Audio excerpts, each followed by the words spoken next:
Goeienaand, Mulweni, good evening. Thank you very much, Christo, for those introductory words. I'll collect you at 5:30 on Sunday morning and we'll go for an early morning cycle.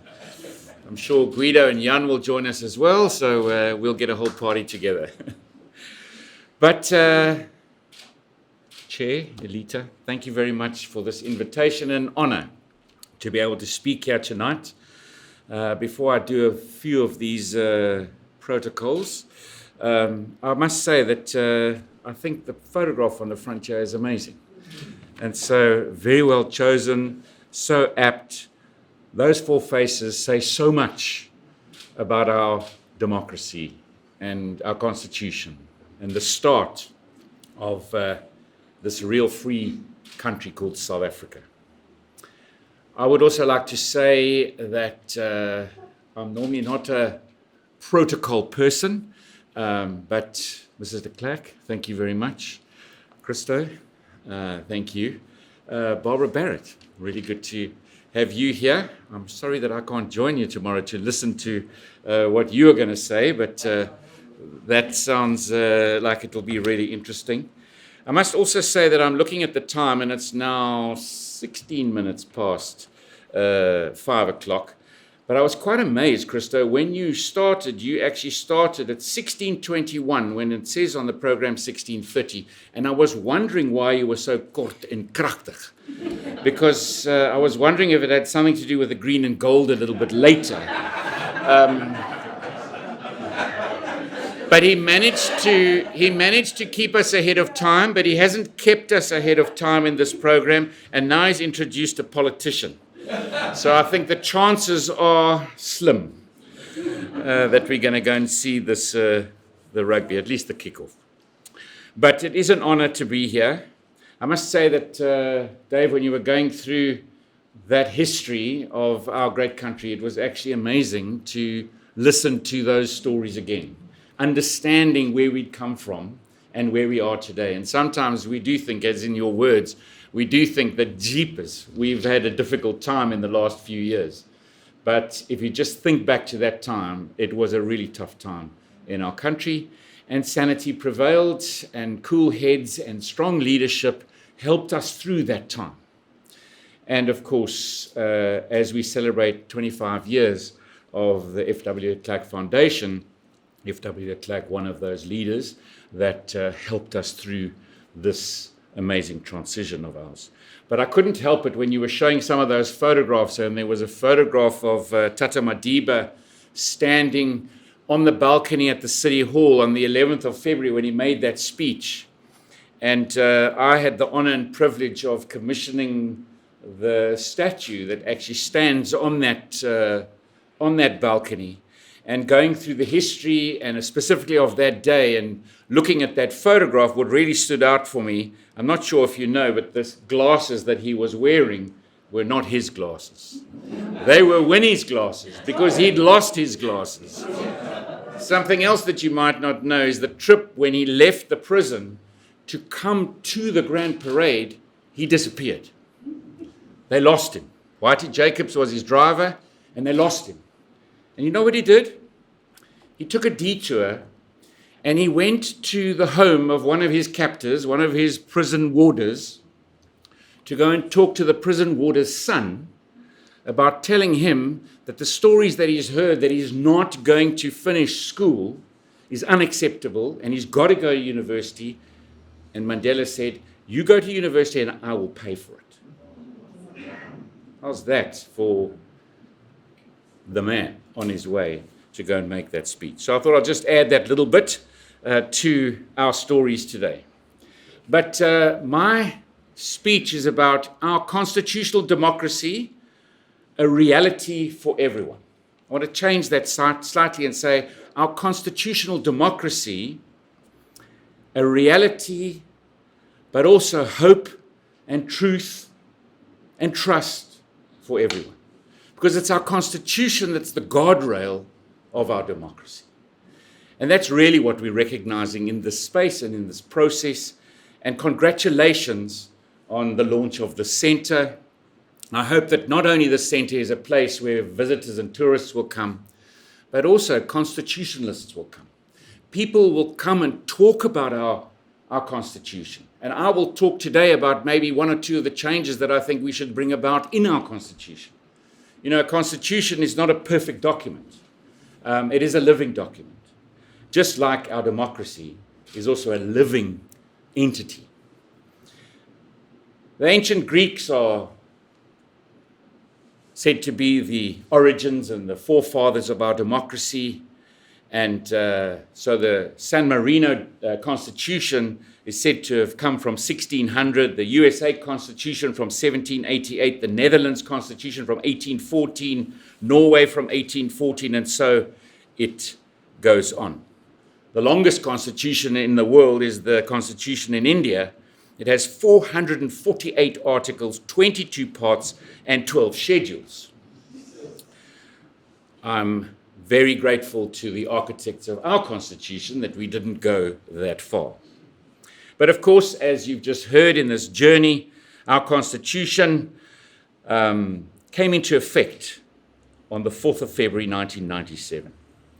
Of course, we had the interim Constitution in 1993 that guided us through our democratic process. So I thought that first I would just reflect on the words of an American activist, just for you, Jim Hightower, and he said, democracy is not something that happens just with one event. It's an ongoing building process, but it also has to be part of our culture, part of our lives. In other words, the Constitution should also be almost like a set of values in everyday life and in our system. And of course, the Constitution being the guardrails of our democracy, and elections come and test our Constitution time and time again. And of course, constitutions around the world are being tested time and time again. It's also, I'm not going to be here tomorrow to reflect on the outcomes of the USA election, but it's quite interesting, the 47th president, but an interesting election where voters in the American democracy have now voted for a president who's almost 80 years old, for a president who's been impeached twice, convicted of a number of convictions, 34 actually, and 4 more still to come. I don't know what will happen with those. We've gone down this road as well ourselves when President Zuma was elected, and court cases were pushed aside, and of course, as you spoke about, our own state capture period. But this year is a really prominent year in democracies around the world, where more than 2 billion people around the world have gone to vote in over 50 elections so far. And some of them, we see, Modi gets re-elected. We see Botswana and a change. We see what happened in the UK. I've just reflected on the USA, Mozambique. And of course, what's happening in Mozambique, which is rather distressing at the moment. But then, of course, there was our own election. And it's a very interesting time to be involved in politics in South Africa. As I can see, and I'm not sure why or how the protocols work here, but I see a lot of members of parliament sitting right at the very back. But as they will attest to, it's a very new place to be right now. It's an exciting place to be right now. South Africa, in this new environment of ours, is also learning on how to be a coalition. Something brand new for us as a democracy. And of course, I was very lucky, I was very privileged, I was very honored to have been asked to be part of that team that put together a coalition in South Africa. And of course, it was about saying, how do we make sure that this coalition is put together within the framework of our Constitution? It was basically our first line in our agreement or our document that we put together in forming this coalition. We said we have to protect and promote the Constitution within this framework of our new democracy. We need to make sure that we have an independent and effective and a corruption-free public service. Our public service, we've got to make sure that we enable our public servants to deliver in the best interests of our citizens. We need a sustainable fiscal framework. As the Premier in this province, I can tell you, we're going through our budget processes right now for our next medium-term budget policy statement. Enoch Godonwana has just tabled South Africa's medium-term budget policy statement. It is a very tough space to be when you have 0.4% GDP growth rate. You've got, in this province, the fastest growing population in South Africa, massive demand, and you just do not have the budgets in order to deliver the services that were envisaged through the formation of our new democracy. And it is really a tough environment. We've got to get fiscal discipline into our system. We need full and urgent delivery on our economy. Specifically, we're focused on Vulindlela, where we bring the private sector and the public sector together to make sure that we get our economy kick-started and going. It is critical. If we can't do that, then our problem is that this coalition, this GNU for the second time, although it's not really a GNU, I think that just makes it feel good because we think back to our new democracy. But if we do not get the economy going and bring hope to our citizens who have no hope, it will not last the 5 years and it will not be there after 5 years. Everybody says we've seen the last of a one-party dominant outcome in an election. Well, you must never say that because that is never a given in a democracy. Just look at what the polls were saying in the US and you've got a major dominant outcome. We also put into it, we want devolution of powers. And in the Constitution, it speaks about that. It speaks about how do we get services as close to the people as possible. And that is really important because that, at local government level specifically, is where services touch the citizens every single day. And in actual fact, citizens do not really worry too much about whether it's the local authority's responsibility, the provincial responsibility, or the national responsibility. They get really upset when they do not get the services that they deserve. And so how do we get that lower down? And I'll talk a bit about that in how I think we need to make some changes in our Constitution. Here in the Western Cape, we do not have a coalition. In actual fact, I retained in this province 55% of the vote. Maybe that's also a very important indicator. Everybody tries to get as many votes as possible. But in a constitutional democracy, the one thing that you never want is one party with a 2/3 majority. Because of the old adage, power corrupts and absolute power corrupts absolutely. And of course, I still remember, if ever I think about that, I think of my predecessor, Helen Zille, and she always said that if ever we got a 2/3 majority in the Democratic Alliance, the first thing she would do is leave and start another political party. Because we've got to make sure that a democracy works where you don't have an overall majority, that you have contestation and you have the ability to debate. And that's really the exciting part of the pathway and the hope that our new coalition GNU government gives us right now, where it is a bit of push and pull and we can really get down to debates. But we also have a problem. And I go back to saying that in a democracy, in that quote from Jim Hightower, that it also ought to be part of our culture and part of our lives. Because too many times in democracies around the world, too many people move away from democracy. In other words, they don't vote. So in 1994, when our democracy began, we received a 86% turnout in our election. 86%. In this last election, 41% of our voters gave us the mandate. That should worry all of us, because it's not really the will of the people. And of course, I was going back to what we want to deliver on. If we don't get that right, then probably what would happen is your voters wake up and change things. But then that's also why we have a democracy. Voters can do that. They can do that within a framework or the guardrails of our Constitution.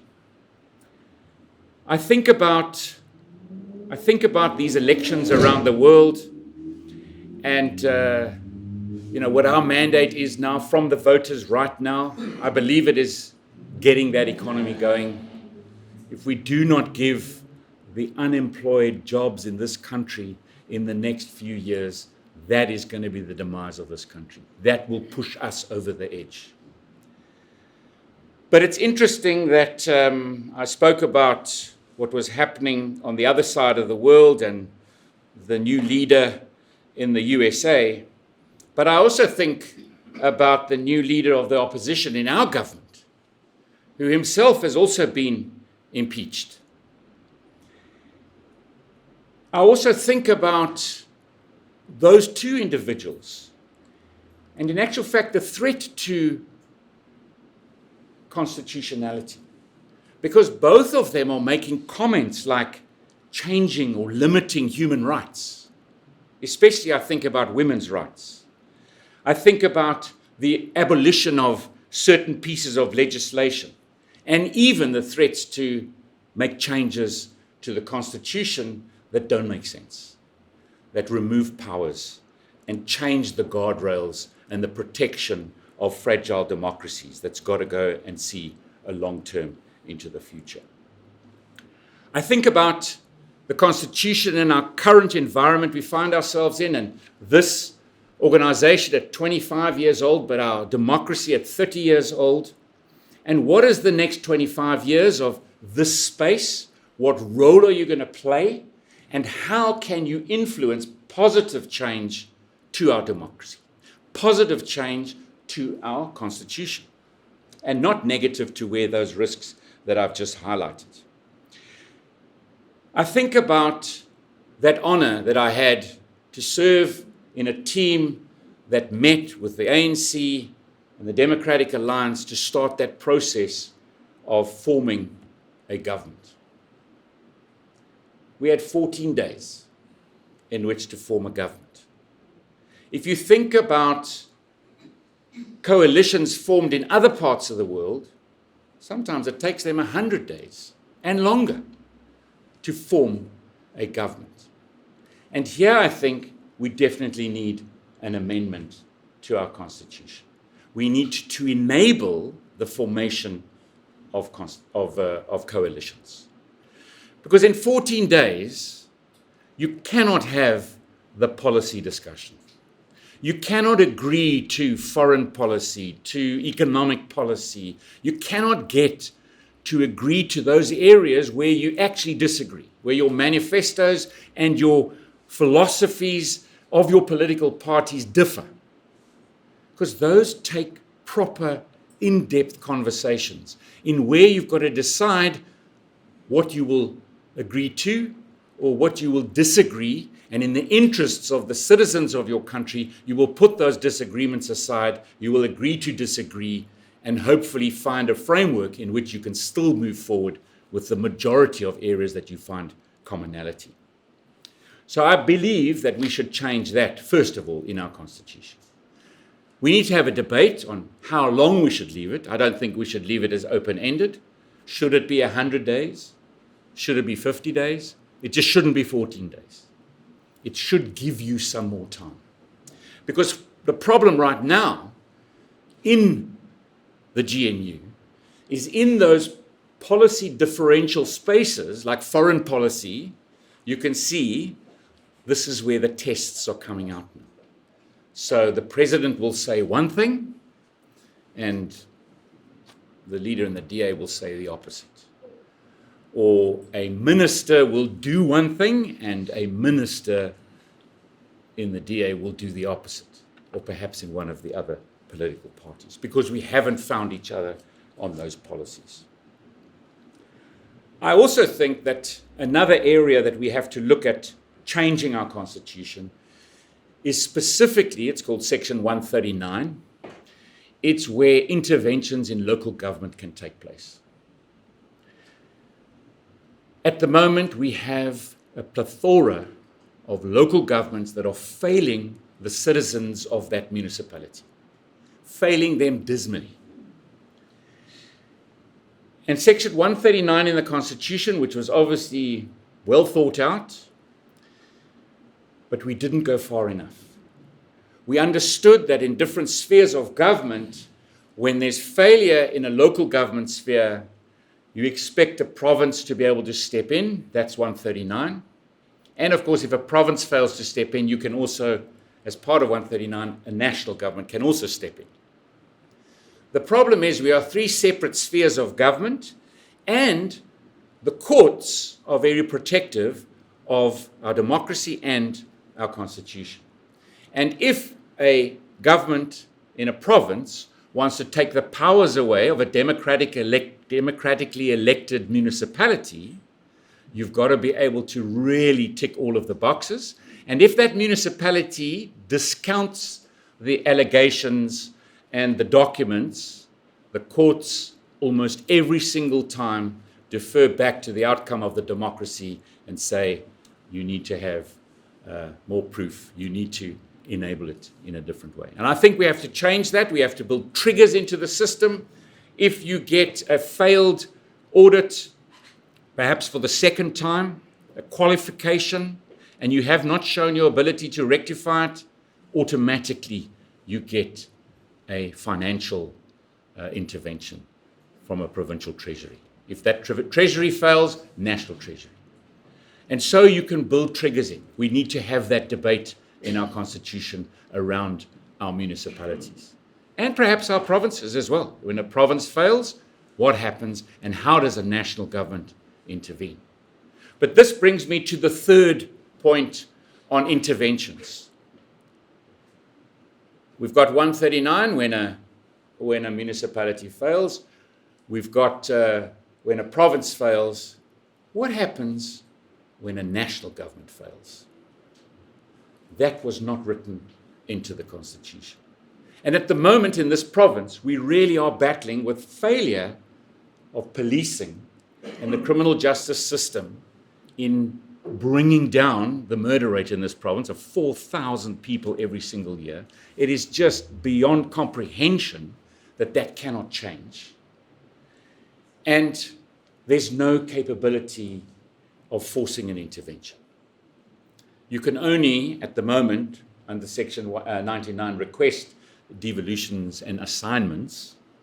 And I think about safety and security and policing. I think about our port and how our port is actually failing to bring in the foreign exchange that we so desperately need. That is the bottleneck to our economy.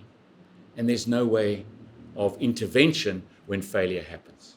I think of Transnet, and I can go through many of these areas. So I think we have to have some serious consideration and debate on what other changes we should bring to our Constitution, which adds to the checks and balances. But then, of course, that's our Constitution. And whatever we change and however we use this space specifically to say, let's help to get evolution of our Constitution. What is also so important is that independent judiciary, civil society, our media in this all-encompassing democracy of ours. But as flawed as maybe some of these parts of the whole of South Africa are, it is probably the place in the world that I would rather be. We have so much hope. We have every single thing that we need in our country to take us into the next 30 years. We've had all the lessons from the last 30. We can go back and learn the lessons pre 1994, which is definitely nowhere that we want to go near ever again. And so, it is really an honor to be here tonight to welcome the opening of this center, to recognize the last 24 years of the F.W. de Klerk Foundation, to plant some of these seeds that say these are the things that I think we need to talk about as South Africans, as civil society, as organizations and foundations, as politicians and political parties, as the judiciary and our legal minds. Let's continue to build this evolving democracy of ours. Let's continue to make sure that we are all proud of that document called our Constitution. Let's continue, not in the vein of which David was saying, that, quite frankly, we can't be one of those countries where constitutions only last 10 years. Ours is always and has been set as the foundation of our democracy. Let's keep it as the foundation of our democracy. And I think this is the space that is going to remain that story and that anchor in the foundation. Thank you very much.